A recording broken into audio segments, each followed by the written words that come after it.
دل کے ہی بگاڑ سے بگڑتا ہے آدمی، دل کے ہی بگاڑ سے بگڑتا ہے آدمی، دل جس نے سنوار لیا وہ خود ہی سنور گیا۔ حضرات، دو چیزیں ایسی ہیں کہ انسان نے اگر ان کو سنوار لیا، سدھار لیا تو انسان خود بھی سدھر جائے گا اور خود بھی سنور جائے گا۔ دل اور دماغ، دل اور دماغ، ان دونوں چیزوں کو جس نے سنوار لیا وہ خود بھی سنور گیا۔ تو سب سے پہلے تو میری آپ حضرات سے درخواست ہے کہ آپ حضرات دل جمعی کے ساتھ اس سستی کو بالکل دور کر کے آپ حضرات چست ہو کر کے بیٹھیں، اور اس مجلس کا ایک ادب ہے، میں شروع سے آپ سے کہہ رہا ہوں اور شروع سے دیکھ رہا ہوں۔ امام صاحب تقریر کر رہے تھے اور قاری صاحب بھی تقریر کر رہے تھے، لیکن ہمارے ادھر بائیں جانب سے 1 گھنٹہ پورا ہو گیا، آواز ہی آ رہی ہے، ادھر سائیڈ سے آواز ختم نہیں ہو رہی ہے۔ بھئی آپ حضرات بھی ادھر آ جائیں۔ ہاں بھئی نوجوانوں، اے بھائی آ جاؤ سامنے۔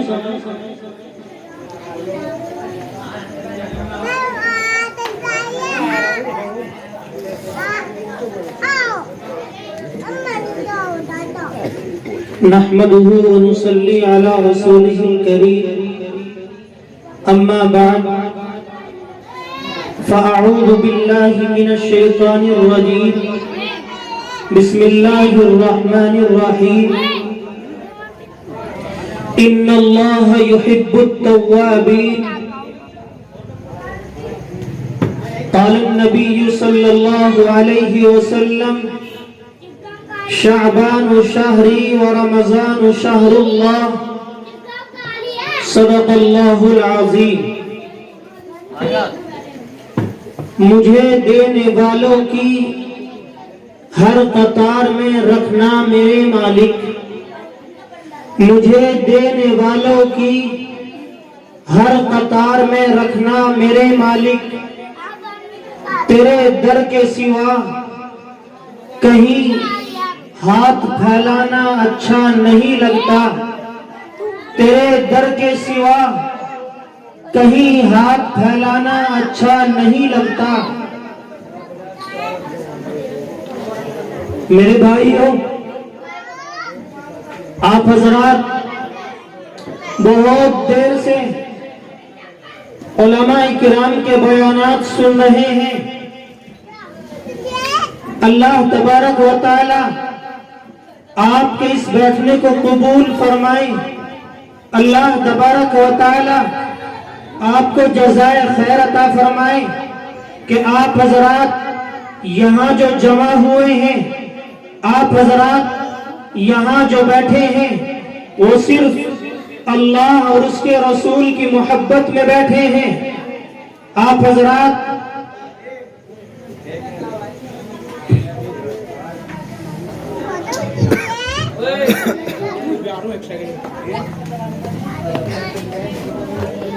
یہاں بیٹھنے، یہاں آپ حضرات کسی لالچ سے نہیں آئے، یہاں آنے کے بعد آپ کو کوئی پیسہ نہیں ملے گا، آپ کو بظاہر کچھ نہیں ملے گا، لیکن یاد رکھنا عزیزوں، نوجوانوں، آپ حضرات یہاں صرف اللہ تبارک و تعالیٰ کی محبت میں بیٹھے ہیں، آپ حضرات یہاں صرف آقا مدنی صلی اللہ علیہ وسلم کی محبت میں بیٹھے ہیں، آپ حضرات یہاں صرف دین کی نسبت سے آئے ہیں۔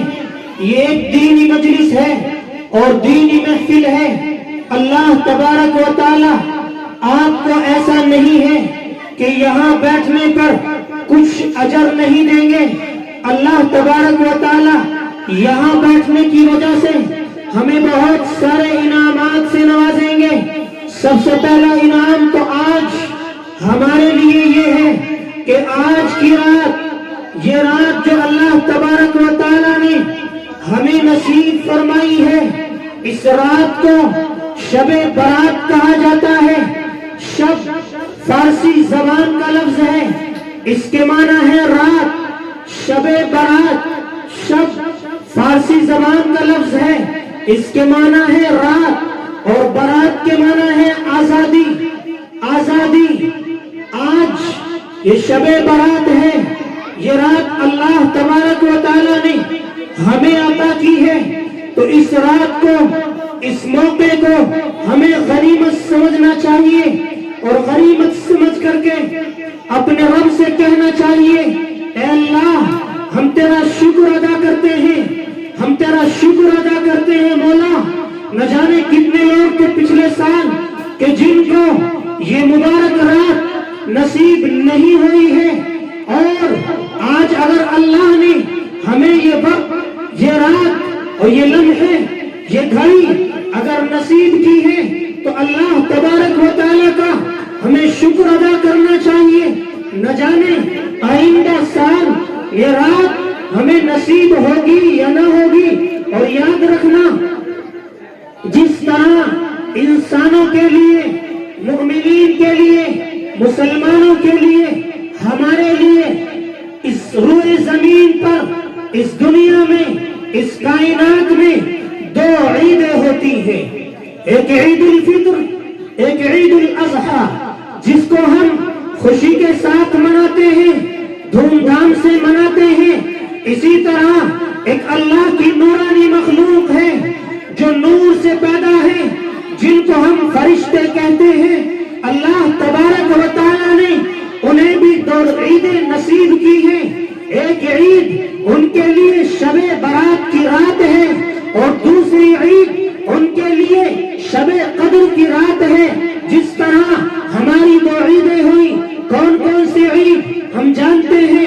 عید الفطر، عید الاضحیٰ، اس کو انسان مناتے ہیں، ہم مناتے ہیں، مسلمان مناتے ہیں۔ لیکن اللہ کی نورانی مخلوق ہے کہ جو شب برات ہے، جو ان کے لیے یہ عید کے مانند ہے۔ شب برات اور شب قدر دو رات ہیں۔ ہم دن میں عید مناتے ہیں، دن میں خوشی مناتے ہیں، اور اس کے بعد اللہ تبارک و تعالیٰ نے ہمیں یہ رات دی ہے، تو کس لیے دی ہے؟ رات اللہ نے آرام کرنے کے لیے بنائی، سونے کے لیے بنائی۔ یہ انسان، یہ مسلمان، یہ مومن بندہ عید دن میں مناتا ہے اور رات میں سوتا ہے۔ لیکن عزیزو، وہ اللہ کی نورانی مخلوق جو سوتی نہیں ہے، جسے نیند نہیں آتی ہے، جو نور سے پیدا ہے، اللہ تبارک و تعالیٰ نے جس کام پر انہیں لگا دیا ہے، اور جس جگہ ان کی ڈیوٹی لگا دی ہے، اگر کوئی سجدے میں ہے تو سجدے میں ہی رہے گا، اگر کوئی قیام میں ہے تو قیامت تک قیام میں ہی رہے گا۔ اگر جس کو اللہ تبارک و تعالیٰ نے جو کام سونپ دیا ہے، وہ اس کو کرتا رہے گا۔ میرے بھائیوں، یہ دونوں عید ہماری ہے، عید الفطر اور عید الاضحیٰ، اور وہ دونوں عید اللہ کی نورانی مخلوق کی ہے۔ تو اللہ تبارک و تعالیٰ نے ہمیں رات نصیب کی ہے۔ یہ شعبان کا مہینہ چل رہا ہے۔ میں نے آپ حضرات کے سامنے اپنے اور آپ کے پیارے آقا محمد عربی صلی اللہ علیہ وسلم کی حدیث مبارک پڑھی، جس میں آقائے نامدار ارشاد فرماتے ہیں، شعبان شہری و رمضان شہر اللہ، کہ شعبان میرا مہینہ ہے، شعبان میرا مہینہ ہے، اور رمضان اللہ کا مہینہ ہے۔